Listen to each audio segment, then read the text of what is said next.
In this quick tutorial, I'll show you how to save a Google Docs file. If this helps you out, make sure to like the video and subscribe for more quick Google Docs tips. If you're new to Google Docs, you might be looking for a save button, but the good news is you don't actually need one.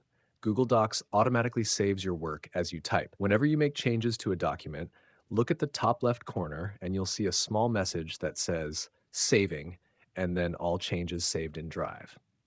This means your document is being backed up to Google Drive every few seconds, so you never have to worry about losing your work. It's even faster than Microsoft Word, which typically saves at timed intervals. Google Docs saves almost instantly. Now, if you want to save a copy of your Google Doc to your computer or another device, you can easily do that too. Go to the File menu, select Download, and choose the format you'd like, such as Microsoft Word, PDF, or plain text. This creates a local backup of your document that you can keep on your device even without an internet connection. And that's all there is to it.